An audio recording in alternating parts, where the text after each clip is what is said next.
Tonight on Connecticut's news station, a man and his dog in Litchfield attacked by a bear. We'll hear from the man's wife on why she says it was actually their dog who started it all. And the weather, a big factor for the second half of the weekend. We have a couple of rounds of rain coming through, but it won't be a washout. We'll have the timeline and a look ahead to a hot 4th of July. Plus, another shooting in Hartford overnight, leaving 2 men injured. The details police are revealing. And several new laws kicked in today, from early voting to growing marijuana in your home. We'll break it down on how it could impact you. Now at 10, this is Fox 61, Connecticut's news station. We begin out of Litchfield tonight, where officials say a man and his dog were attacked by a bear this morning. Good evening and thanks for joining us. I'm Carmen Chow. Fox 61's Jake Garcia spoke to the man's wife on why she says their dog was actually the one who started the chaos. Both the man and the dog are recovering tonight. Now, earlier today, I spoke to the wife of the man who was injured, who didn't want to go on camera, but says she believes the bear was just trying to protect herself and her cubs. This happened really fast. Andrea Munchin says her husband Dave was sitting on the porch with one of their dogs, Cooper, when Cooper went after the bear and attacked the bear. It wasn't the bear attacking Cooper. It was Cooper attacking the bear. And so Dave went flying around the house to save the dog, because the bear started attacking the dog once he attacked her. She says her husband was able to free the dog, but not before getting hurt himself. And somehow he got the bear off Cooper, and he was like kind of behind a tree trying to protect himself, because she was trying to protect herself and, scratch Dave up. She didn't bite Dave at all. Eventually, she was able to put the dog in the house and check on her husband. His left hand is pretty messed up. And he didn't, it happened so fast, he didn't even realize he got hurt. She says her husband has scratches on his arm and a puncture wound to the stomach and possible fractures in his left hand. Neighbors say they're used to seeing bears in their neighborhood. They are around, we know they are, and so it's obviously a topic of conversation. Andrea says she has seen the bear over the last week with her cubs, and while she comes near their yard, they normally stay in the woods. After the attack, she says her husband walked right past the bear to get back to the house. He said he walked right by the bear and just looked at him. There was no aggression at all. So I said, okay, so she really wasn't out to hurt anybody. She was just trying to protect herself when Cooper attacked her. Deep says that the bear had investigated a bird feeder on the property, but both Dave and Cooper are expected to make a full recovery. In Litchfield, Jake Garcia, Fox 61, Connecticut's news station. Thank you, Jake. Now, incidents with wildlife, especially bears, have been on the rise in Connecticut for years now. While run-ins can't always be avoided, here are some tips from experts to stay safe. If you do encounter a bear, DEP says get loud, get its attention, and wave your arms while keeping a safe distance. Watch out for your pets and do not let them outside unless they're being supervised. They also say put bird feeders away and keep trash cans closed. Any source of food can attract a bear or even get it more comfortable approaching humans. New at 10, 2 people are in the hospital after a car crash on West Stafford Road in Stafford tonight. Details remain limited, but we do know it happened just before 3 this afternoon.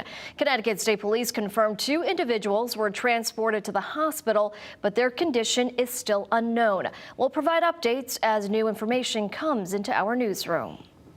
And in Kent, authorities are still trying to figure out what caused a boat to catch fire, sending at least 2 of the 4 people on board to the hospital. Police tell us this happened at Club Getaway on Leonard Pond sometime around 11 this morning. The 20-foot ski boat was just leaving the dock when the people on board noticed the fire. It was put out with a fire extinguisher. The owner of Club Getaway says the 2 people hospitalized are both members of his staff and their injuries are minor. Officials are still investigating what caused the fire.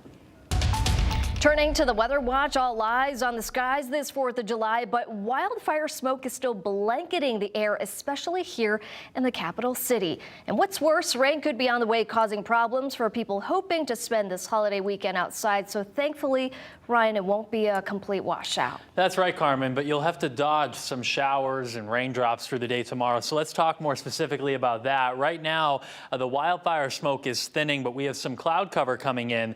This is round 1, which which arrives tomorrow morning, and then round 2, which comes in late in the day into tomorrow night. So we'll show you the timeline here. Clouds thickening up overnight tonight, but some showers will be moving in tomorrow morning. So it's a cloudy, muggy start to the day with off and on showers through the morning. There may be a couple of downpours in here as well. This probably continues through about 1 o'clock. Then I think we'll get a break for a little while through the mid to late afternoon. It will just be mostly cloudy, muggy with maybe a stray shower, but a lot of the time should be dry through about 7 o'clock. Then this is round 2 that comes in during the evening. Showers, downpours, maybe a rumble of thunder, but not expecting severe weather.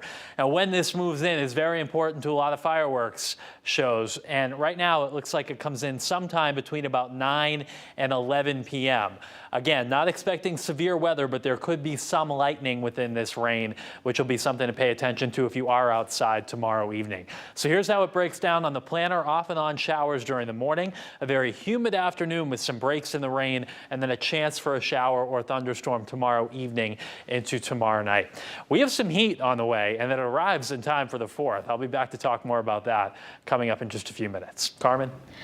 Ryan, thank you. We have new details on breaking news we first brought you this morning. Police say 2 men were shot in the capital city. Thankfully, both are in stable condition. It happened sometime before 4:30 a.m. on Homestead Avenue in Hartford. Police say the 2 men, both in their 30s, were not found on the scene but were identified later at the hospital.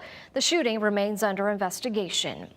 A rollover crash in North Canaan has left one Plainville man dead today. Police say 44-year-old Dean Morse was driving northbound on Canaan Valley Road around 2:30 this morning when he struck an embankment, causing his car to veer off the road. Police are investigating to determine what caused him to crash.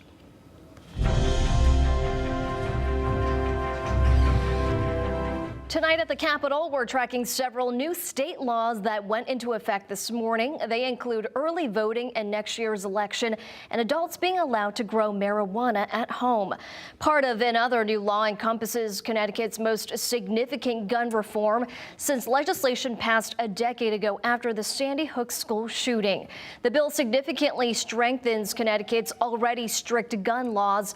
It bans open carry in public and limits gun purchases to 3 per month for most people.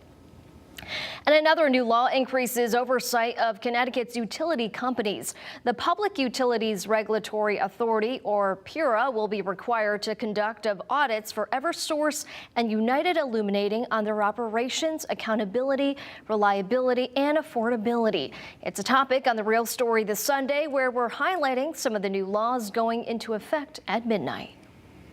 We decided to come together and try to forge a bipartisan bill that ultimately will improve the regulatory framework to protect consumers. There's not an issue that I've heard more of from constituents than just outrage over high electric rates, high utility rates in general. And when you talk to employers, in particular manufacturers, it's one of the biggest challenges to doing business in the state is our high rates. That's just a piece of our conversation with State Senator Ryan Fazio and State Senator Matt Lesser. We also touch on marijuana, early voting, and gun legislation. Join us Sunday morning at 10 a.m. on The Real Story with Fox 61's Jen Bernstein. And if you want to learn more about the new laws, head to fox61.com or download the free Fox 61 News app. You can also text the word LAWS to 860-527-6161, and we'll reply back with a link to the story.